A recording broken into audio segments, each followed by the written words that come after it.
Karena hari ini bulan puasa, Intan ambil topik tokoh Tionghoa Muslim Indonesia, yaitu Bapak Alun alias Haji Muhammad Yusuf Hamka.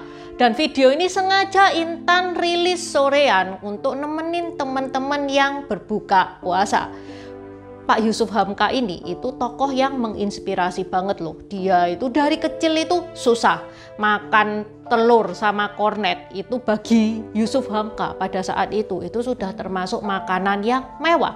Sampai sekarang dia crazy rich banget. Kalau crazy rich itu di image kita itu orang kaya yang hobi flexing, pamer-pamer harta di medsos. Beda sama Pak Yusuf Hamka. Pak Yusuf Hamka itu nggak suka flexing-flexingan kayak gitu.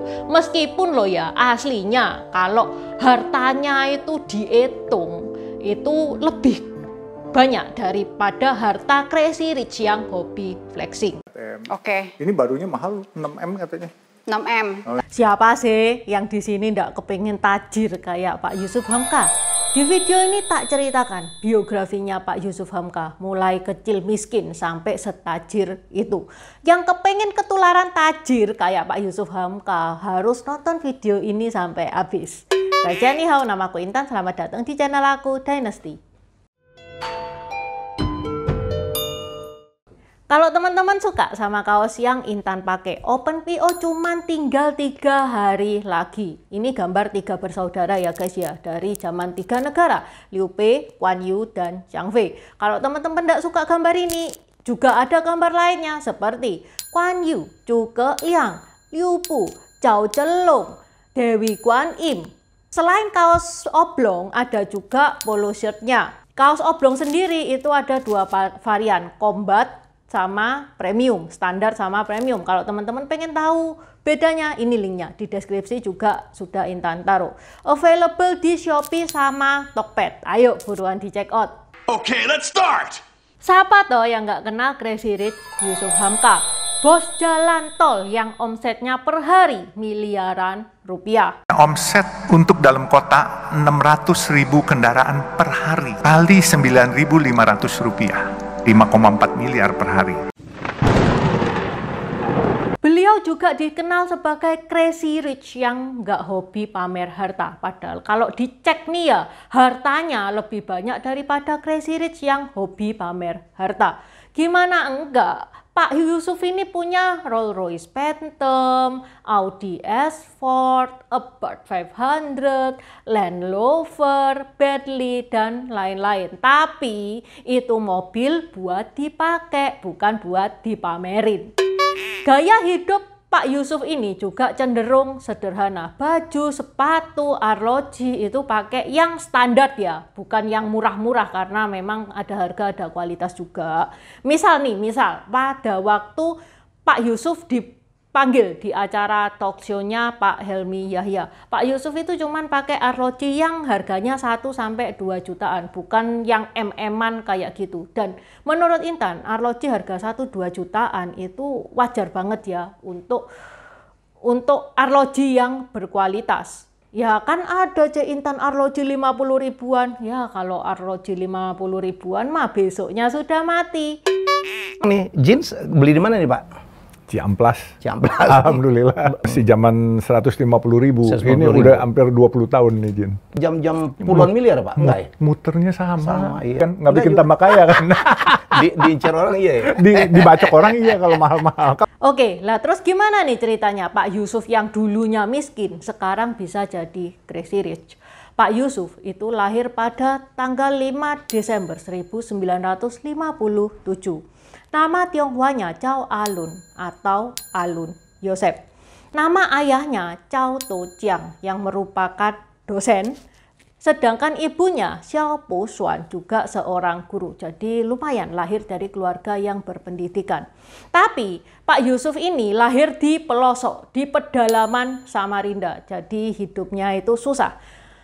Makan itu seadanya banget. Kalau kepengen makanan yang lebih mewah dikit, dia itu menyeberangi sungai yang deras. Itu pun makanan mewah yang dimaksud itu cuma nasi sama telur dan kornet.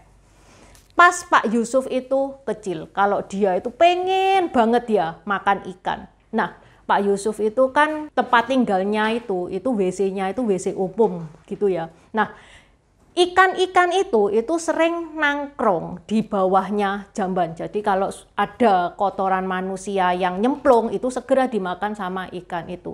Kalau Pak Yusuf itu pengen banget makan ikan, yaitu mancingnya ya di WC umum tersebut. Punya alternatif makanan lain. Gitu ya Pak? Kalau tidak ada makanan lain, Iya. mau nggak mau Bapak makan. Kadangkala saya potong, saya bersihin, itu kadangkala ada kotoran-kotoran. Apakah itu kotoran manusia, Iya, benar. apakah kotoran lain, saya nggak tahu. Tapi ya udah bismillah aja, cuman yang ada itu. Pada saat Pak Yusuf ini berusia 13 tahun, dia dibawa orang tuanya ke Jakarta. Pada saat sekolah, karena memang dari keluarga yang sangat sederhana, jadi dia dikasih uang saku yang sangat terbatas. Pas itu ada temennya Pak Yusuf itu nawarin dia, mamaku ini jualan es mambo, jualan kacang, mau bantuin jualan tah itu di sekitar Masjid Istiqlal itu, sekalian bantu aku. Ya sama Pak Yusuf diterima. Pak Yusuf jualan es mambo, kacang di sekitar Masjid Istiqlal. Dari kecil Pak Yusuf itu punya cita-cita kepingin jadi orang kaya. Karena itu dia gemar banget membaca buku tentang bagaimana menjadi orang kaya di sebuah toko buku. Tapi bukunya itu tidak dibeli, dia cuma baca di toko buku itu doang. Karena tidak punya duit untuk ngebeli bukunya. Tapi meskipun cuma ngebaca di toko buku tersebut, dari buku-buku tersebut, Pak Yusuf itu belajar banyak tentang mindset dan lain-lain. Karena Pak Yusuf itu jualannya di sekitar Masjid Istiqlal, dia punya banyak teman Muslim. Begitu juga Pak Yusuf pernah loh, nyawanya itu diselamatkan oleh gelandangan. Gelandangan itu Muslim. Pada saat itu Pak Yusuf itu tertarik untuk menjadi mualaf, dan di tahun 1981 Pak Yusuf menjadi mualaf, diangkat anak oleh Buya Hamka. Pak Yusuf tekadnya cuma satu pada waktu itu, dia kepengen mengharumkan nama Islam. Ya Allah, kalau memang diperkenankan, aku ingin mengharumkan nama Islam dan aku ingin sukses. Yang namanya doa ya guys ya, itu ya nggak langsung hari ini doa besok langsung bim salah bim jadi sultan, ya nggak kayak gitu, ada prosesnya.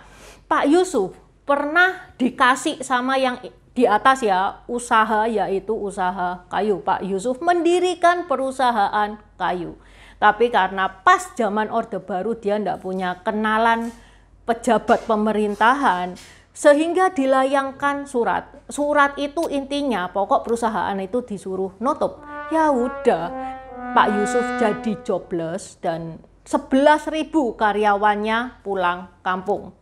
Di tahun 2008, setelah 14 tahun Pak Yusuf jobless, tidak punya pekerjaan apa-apa, dia ditawari untuk bekerja di pemboran minyak lepas pantai. Yo seneng dong, udah 14 tahun lo nggak kerja, akhirnya dapat kerjaan.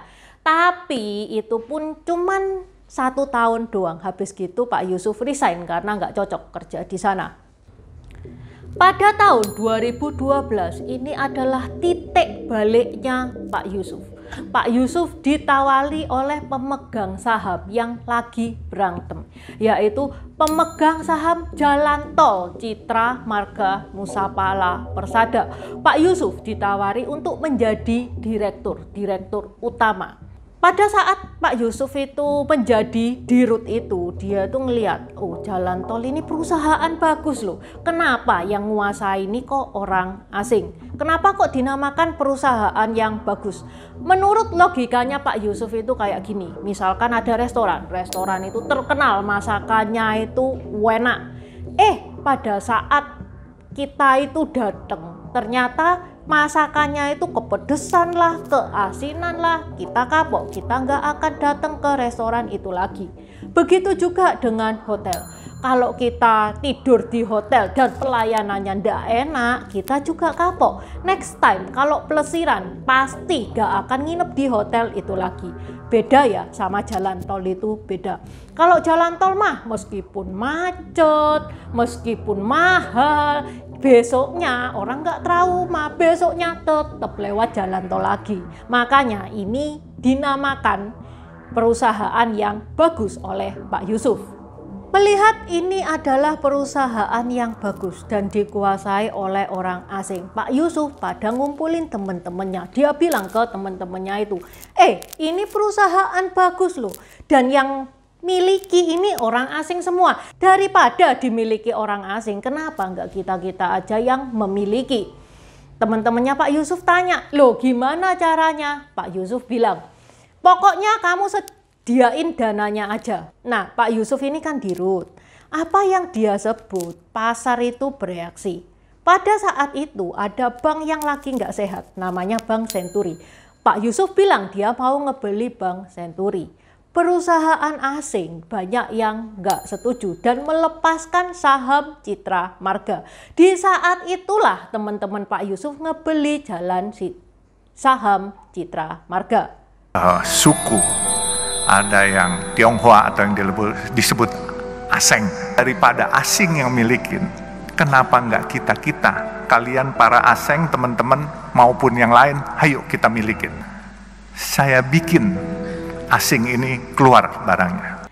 Pak Yusuf itu nggak boleh beli saham ya, karena dia pada saat itu kan posisinya dirut, jadi nggak boleh beli saham.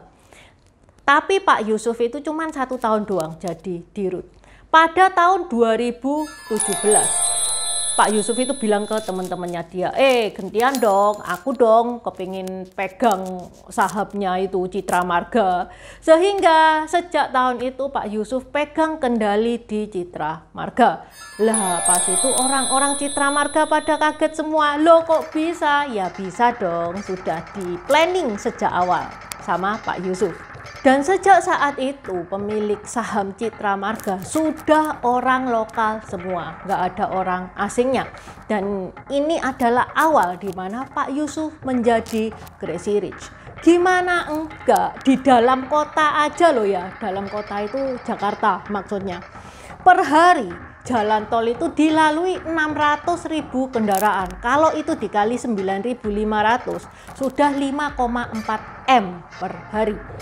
Itu baru yang di Jakarta. Tolnya Pak Yusuf itu sudah sampai Jawa Timur. Tolnya apa aja? Yang pertama, ruas tol Insinyur Wiyoto Wiono Cawang Tanjung Priok.